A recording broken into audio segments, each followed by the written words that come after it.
ഇന്ത്യയും ചൈനയും നിരന്തരമായി അധിക്ഷേപിക്കുന്ന വ്യക്തിയാണ് അമേരിക്കൻ പ്രസിഡന്റ് ഡൊണാൾഡ് ട്രംപ്. അതേ പാത തന്നെയാണ് ട്രംപ് ഇപ്പോഴും പിന്തുടരുന്നത്. വീണ്ടും ഇന്ത്യയും ചൈനയും അധിക്ഷേപിച്ചുകൊണ്ട് ഡൊണാൾഡ് ട്രംപ് രംഗത്തു വന്നിരിക്കുകയാണ്.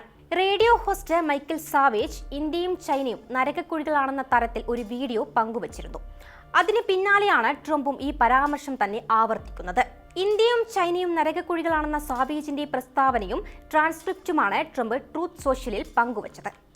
അതേസമയം US പ്രസിഡന്റ് ഡൊണാൾഡ് ട്രംപിന്റെ സമൂഹമാധ്യമ പോസ്റ്റിനെ വിമർശിച്ച ഹിന്ദു അമേരിക്കൻ ഫൗണ്ടേഷനും രംഗത്തെത്തി. ഒരു പ്രസ്താവനയാണ് അമേരിക്കൻ ഫൗണ്ടേഷൻ പുറത്തിറക്കിയിരിക്കുന്നത്.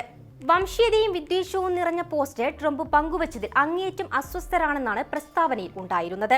വിദേശികളോടുള്ള വിദ്വേഷവും വംശീയതയും വർദ്ധിച്ച ഈ സാഹചര്യത്തിൽ US പ്രസിഡന്റ് തന്നെ ഇത്തരം അധിക്ഷേപങ്ങളെ പിന്തുണയ്ക്കുന്നത് കൂടുതൽ വിദ്വേഷം വളർത്തുകയും നമ്മുടെ സമൂഹത്തെ അപകടത്തിലാക്കുകയും ചെയ്യും. ട്രംപ് പോസ്റ്റ് ഡിലീറ്റ് ചെയ്യണം എന്ന് അഭ്യർത്ഥിക്കുന്നതോടൊപ്പം നമ്മുടെ മഹത്തായ രാജ്യത്തിന് ഏഷ്യയിലുള്ള അമേരിക്കക്കാർ നൽകുന്ന ഒഴിച്ചുകൂടാനാകാത്ത സംഭാവനകളെ അംഗീകരിക്കണമെന്ന് അഭ്യർത്ഥിക്കുന്നതായും ഹിന്ദു അമേരിക്കൻ ഫൗണ്ടേഷൻ വ്യക്തമാക്കി. ജന്മാവകാശ പൗരത്വത്തെക്കുറിച്ചും നിയമത്തെ ദുരുപയോഗം ചെയ്യുന്നതിനെക്കുറിച്ചുമുള്ള ചർച്ചകൾക്ക് ഇടെയാണ് ഇന്ത്യയും ചൈനയെയും പേര് എടുത്ത് വിമർശിച്ചുകൊണ്ട് സാവേജിന്റെ പ്രസ്താവന പുറത്തുവന്നത്. US പൗരത്വത്തിന് വേണ്ടി കുടുംബങ്ങൾ അമേരിക്കയിൽ വന്ന് താമസിക്കുകയാണ്. 9 മാസം ഗർഭിണിയായ സ്ത്രീകൾ US പ്രസവിക്കുകയാണെങ്കിൽ കുട്ടിക്ക് US പൗരത്വം ലഭിക്കും എന്ന നിയമത്തെ ചിലരെങ്കിലും ദുരുപയോഗം ചെയ്യുന്നുണ്ട്.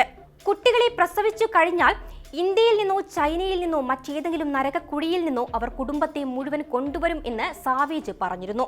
അമേരിക്കയിലെ ആഭ്യന്തര സംവിധാനങ്ങൾ ഇപ്പോൾ നിയന്ത്രിക്കുന്നത് ഇന്ത്യക്കാരും ചൈനക്കാരുമാണെന്നും സാധാരണക്കാരായ അമേരിക്കക്കാർക്ക് അവസരങ്ങൾ നഷ്ടപ്പെടുകയാണെന്നും തെളിവുകളുടെ പിൻബലം ഇല്ലാതെ സാവേജ് അവകാശവാദങ്ങൾ ഉന്നയിച്ചു. ഇന്ത്യയെക്കുറിച്ചുള്ള അധിക്ഷേപം ശ്രദ്ധയിൽപ്പെട്ടിട്ടുണ്ടെന്നും കൂടുതലൊന്നും പറയാനില്ല എന്നുമായിരുന്നു ഇന്ത്യൻ വിദേശകാര്യ മന്ത്രാലയത്തിന്റെ പ്രതികരണം.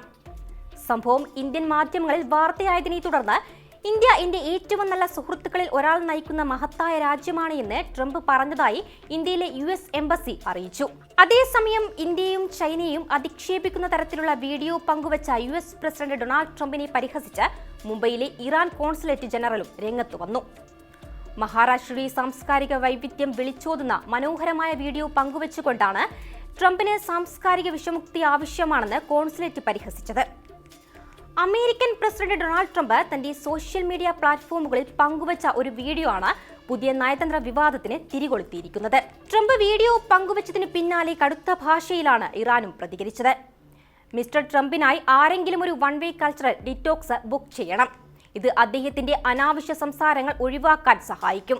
ഒരിക്കൽ ഇന്ത്യയിലേക്ക് വന്നു നോക്കൂ, എന്നിട്ട് സംസാരിക്കാമെന്ന് മുംബൈയിലെ ഇറാൻ കോൺസുലേറ്റ് എക്സിൽ കുറിച്ചു. ഹൈദരാബാദിലെ ഇറാൻ കോൺസുലേറ്റും ഇന്ത്യയെ പിന്തുണച്ച് രംഗത്തെത്തി. ഇന്ത്യയും ചൈനയും ലോക സംസ്കാരത്തിന്റെ കളിത്തൊട്ടിലുകളാണെന്നും ലോക സംസ്കാരത്തെ നശിപ്പിക്കുമെന്ന് ഭീഷണിപ്പെടുത്തിയ ട്രംപ് ഇരിക്കുന്ന ഇടമാണ് യഥാർത്ഥ നരകക്കുഴിയെന്നും അവർ ആഞ്ഞടിച്ചു. ട്രംപിന്റെ പ്രസ്താവന വിവരക്കേടാണെന്നും അത് മോശം അഭിരുചി ഉളവാക്കുന്നുണ്ടെന്നും ഇന്ത്യ വ്യക്തമാക്കി. ഇന്ത്യയും അമേരിക്കയും തമ്മിലുള്ള ആഴത്തിലുള്ള ബന്ധത്തെ പ്രതിഫലിപ്പിക്കുന്നതല്ല ഇത്തരം തരം താഴ്ന്ന പരാമർശങ്ങളെന്നും വിദേശകാര്യ മന്ത്രാലയം ഓർമ്മിപ്പിച്ചു. വിവാദം കടുത്തതോടെ അമേരിക്കൻ എംബസി വിശദീകരണവുമായി രംഗത്തെത്തി.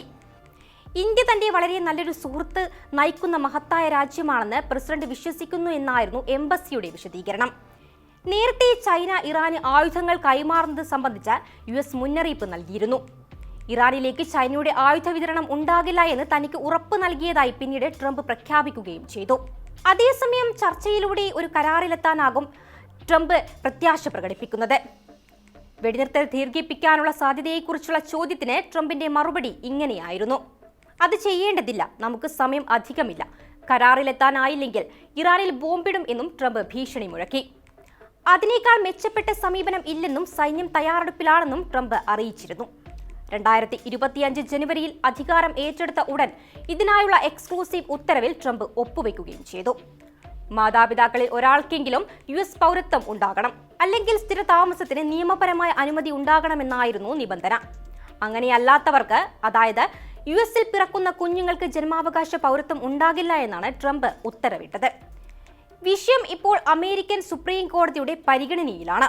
ഇനി എന്താണ് അടുത്തതായി ട്രംപ് ഉണ്ടാക്കാൻ പോകുന്ന വിവാദമെന്നാണ് ലോകം ഉറ്റുനോക്കുന്നത്.